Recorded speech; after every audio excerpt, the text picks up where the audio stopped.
Imagine for a second that you are building a house. Okay, I'm with you. But instead of starting with a blueprint of how you actually want to live, like, where you want the kitchen or how much sunlight you want in the living room or where the kids are going to play, you start by going out and buying a massive, incredibly heavy, oddly shaped mahogany conference table. Wow, just a massive table for a house. Exactly. You drag this beast onto the empty dirt lot, and then you try to build the entire house around this one single piece of furniture. That sounds like a structural nightmare. Right. You're squeezing hallways into weird angles just to get past it. You're sleeping in a windowless closet just to make room for it. It sounds completely ridiculous. You would literally never approach a multi-decade investment that way. Never. But, I mean, that is exactly what most of us are doing with our lives. We take a massive, heavy career, we drag it into the dead center of our existence, and we force our family, our health, and, well, our happiness to squeeze awkwardly around it. That's incredibly accurate. Welcome to the Deep Dive. Today, we are entirely flipping that blueprint on its head. Our mission today is exploring a radically different philosophy from our source material. We're looking at how to build a career that actually serves your life, rather than, shrinking your life to fit your career. And it is such a vital shift in perspective, especially right now. If you've been caught up in the endless day-to-day grind, the stressful mornings, the office politics, the anxiety over remote work policies, this deep dive is your permission slip to just step back. A much-needed permission slip. 100%. We are pulling the camera way out to look at the actual architecture of your working life, and more importantly, how you can take the steering wheel back. Okay, let's unpack this. Yeah. Because before we can even start designing a new kind of career, we have to demolish the old blueprint. We have to dismantle these broken definitions of success that we've just inherited from society without ever really questioning them. Right. Those default settings of professional life, they're so pervasive we don't even see them as choices anymore. Yes. The default. It's the standard script, right?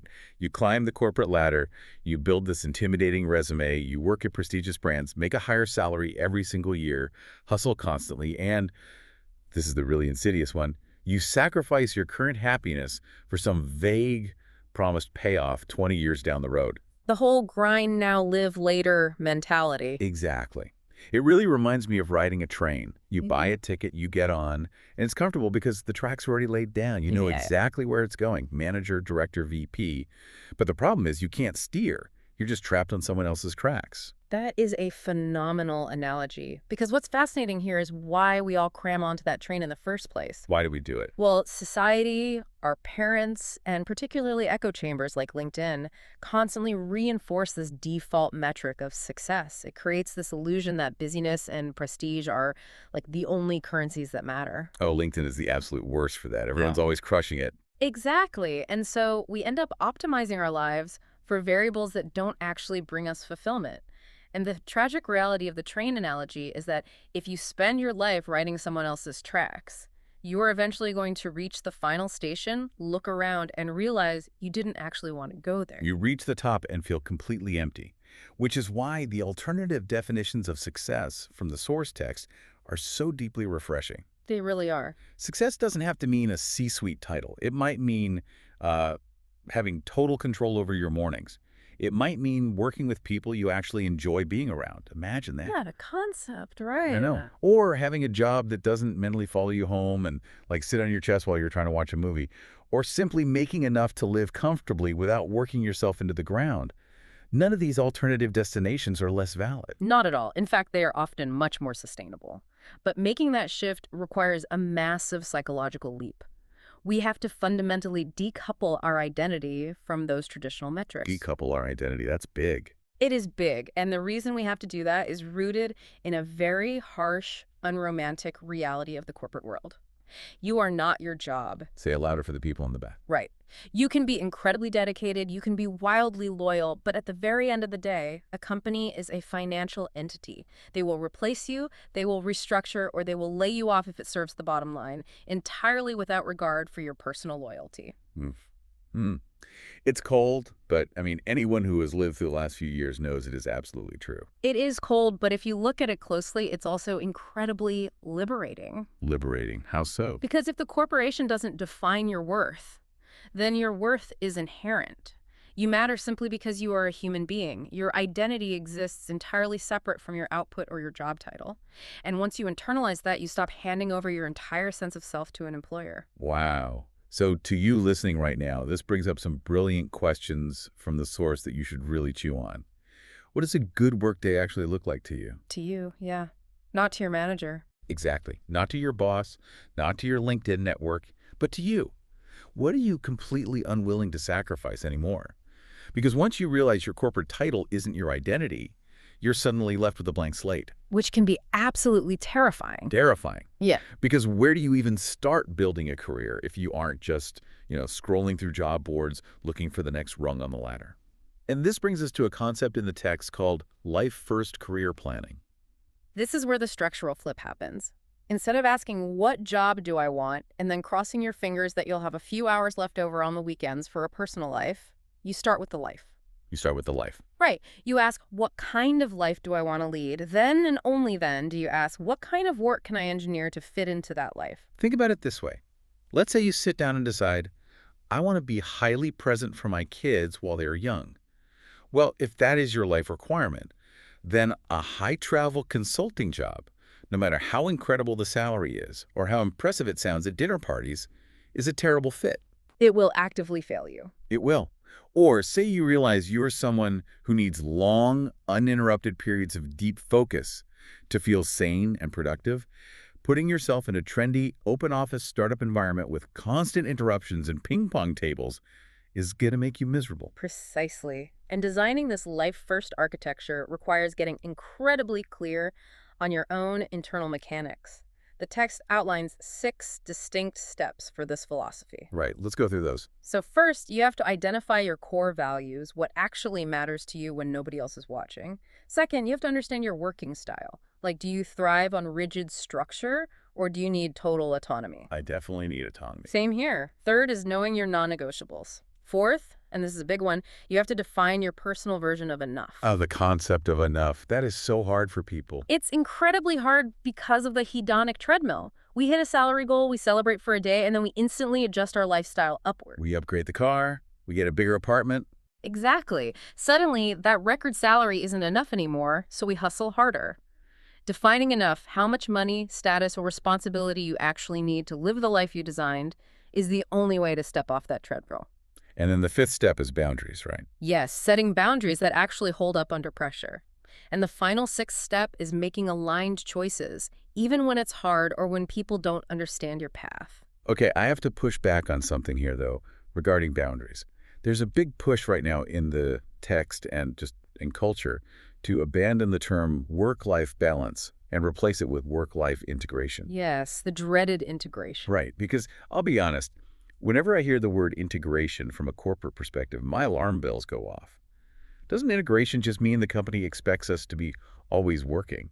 Like, I'm supposed to be cheerfully answering Slack messages from my boss while I'm in the middle of a midday yoga class. What's fascinating here is that you aren't the only one whose alarm bells go off. The fear is that integration is just a Trojan horse for 24/7 availability. Exactly. It feels like a trap.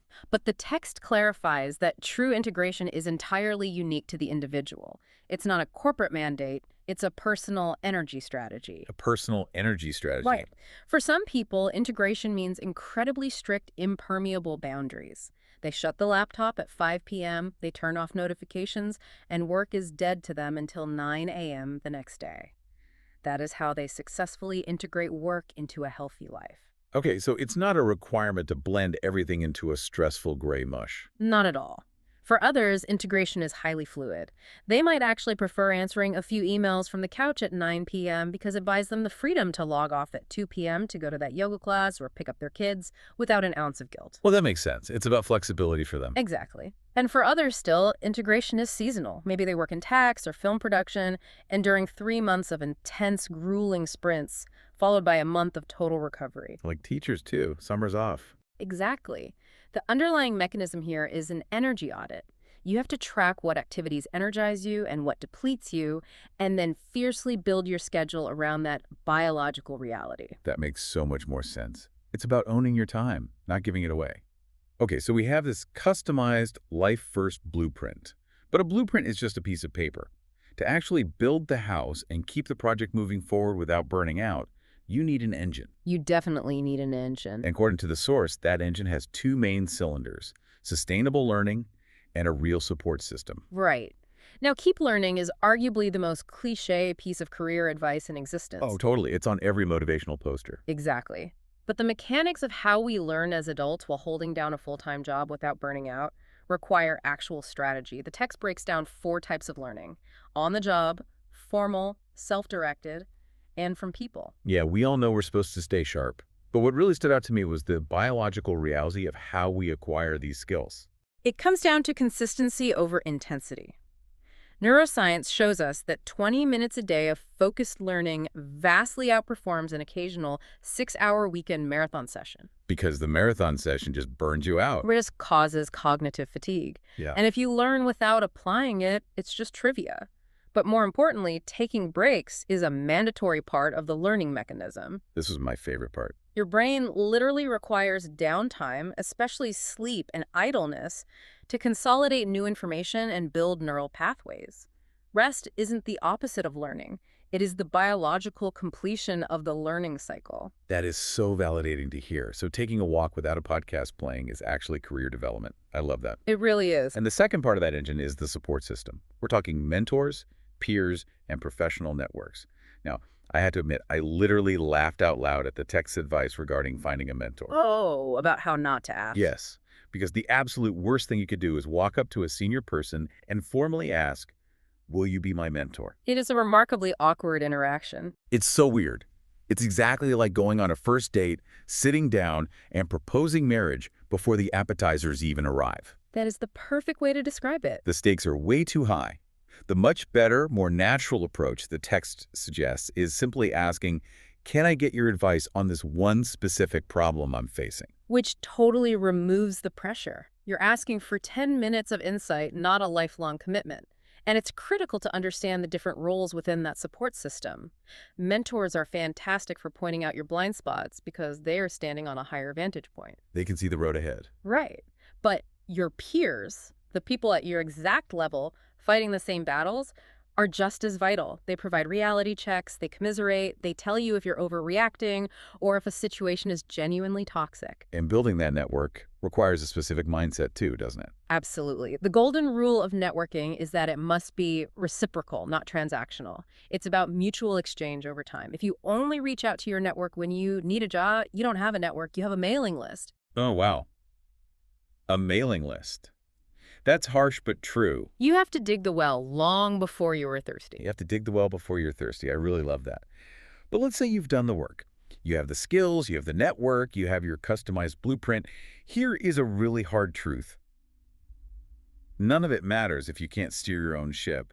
You have to be able to advocate for yourself. This is where so many talented people stall out. We are taught this pervasive, almost romantic myth from a young age that good work speaks for itself. Just keep your head down and work hard. Right. Keep your head down and the rewards will magically follow. It's a comforting thought because it means we can avoid the deeply uncomfortable work of self-promotion. But it is entirely false. Good work that nobody knows about goes absolutely nowhere. Precisely. If leadership doesn't know what you're contributing, they can't reward it. Self-advocacy is not arrogance and it's not bragging. It is simply providing the necessary information to help other people make good, accurate decisions about your career. Here's where it gets really interesting. Because advocating for yourself, like asking for a raise, usually feels terrifying. But the text gives such a great, specific contrast. It doesn't have to be an emotional plea. No, it shouldn't be. Don't walk into your boss's office and vaguely say, "I'd like a raise." Or focus on how much you need the money because your rent went up. That puts the manager in an awkward emotional position.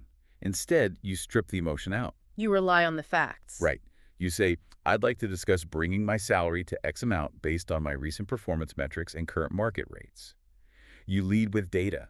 You lead with evidence. It fundamentally changes the dynamic of the conversation. You aren't asking for a favor. You are initiating a professional business negotiation based on value exchange. Exactly. And part of steering your own ship is knowing when the current ship is sinking or just, heading in the wrong direction and giving yourself permission to completely change course. The art of the pivot. The pivot. You can change careers at 45. If your values shift, you can move from high-stress finance to teaching kindergarten. Mm.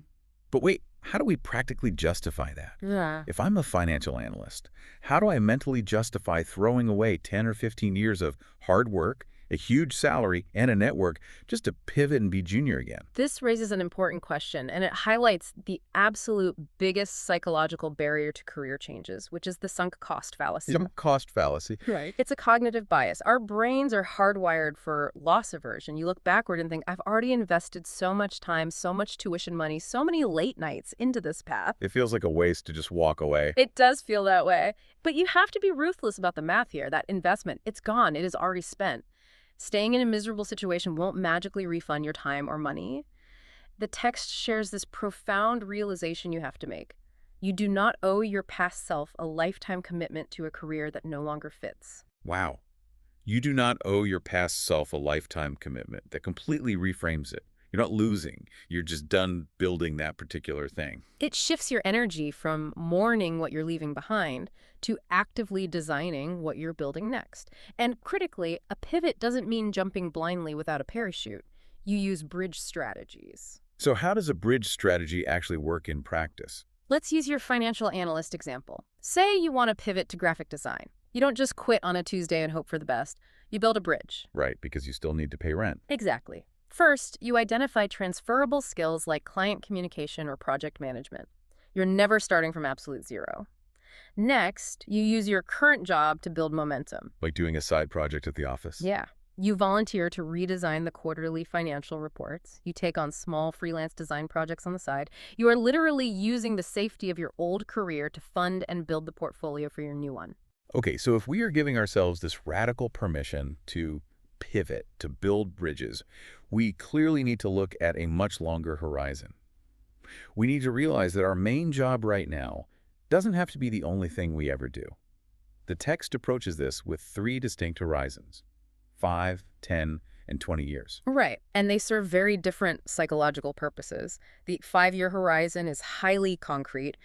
What specific skills do you want to acquire? What role do you want next? That's the stuff you can actively plan for. Exactly. The 10-year horizon is more directional. It's less about a specific job title and much more about anticipating your season of life. Will you be raising teenagers? Will you be caring for aging parents? Will your physical energy levels be different? You're planning for the human being you will be in 10 years. Yes. And the 20-year horizon is your end game. It's about legacy and ultimate flexibility. And fitting into that long game is a concept I am absolutely fascinated by: the portfolio career. Oh, this is a great concept. The idea here is that instead of relying on one 40-hour-a-week corporate overlords, you diversify. You have multiple part-time roles, maybe some fractional consulting, mixed with a little freelancing. I look at that and see incredible variety, total autonomy, and diversified income. If one client drops you, you still have 3 others. It sounds amazing. It does sound amazing, and for the right personality, it is. But we have to look at the mechanics of it realistically. The text points out that a portfolio career removed the corporate safety net entirely. So it's not all sunshine and rainbows. Definitely not. There is zero built-in structure. You have to be your own boss, HR department, and IT support. You face income instability, you are hit with self-employment taxes, and you have to navigate the open market for health insurance. It requires a constant underlying hustle to keep the pipeline full. So it's driving the off-road vehicle, but you have to build the road yourself while you drive it. Exactly. It's not for everyone. But if we connect this to the bigger picture, even if you have zero desire to manage a full portfolio career, even if you love the stability of your 9 to 5, you should still actively cultivate side projects or passion work. Why is that so crucial if you already have a stable job that pays the bills? Because it acts as a critical psychological and financial safety net.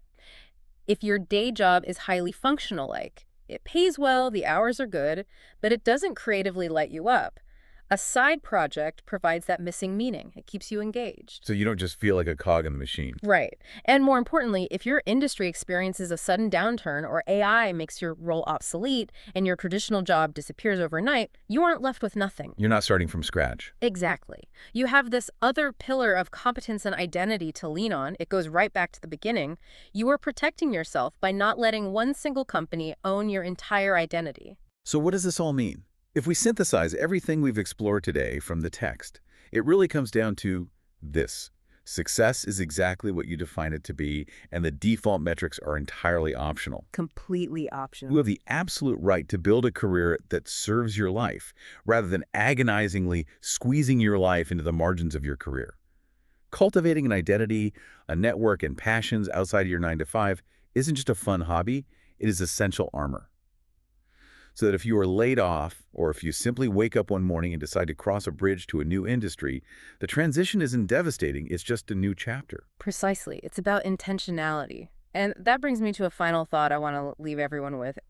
In our culture, especially in America, the absolute default icebreaker at any party, any barbecue, any networking event is, what do you do? Yep, every single time. And we reflexively answer with our job titles. But if we truly embrace the philosophy we've unpacked today, the biological and structural truth that we are not our jobs, what is the new question we should be asking ourselves? And what should we be asking others to discover who they truly are outside of their 9 to 5? I absolutely love that. Yeah. What is the new question? What lights you up? How do you spend your time? That is something to seriously think about the next time you meet someone new. Thank you so much for joining us on this deep dive. We hope it gave you some clarity and maybe a little bit of courage. Start defining your own rules today. Stop trying to build your house around that giant, awkward conference table and start building the home you actually want to live in. We'll catch you next time.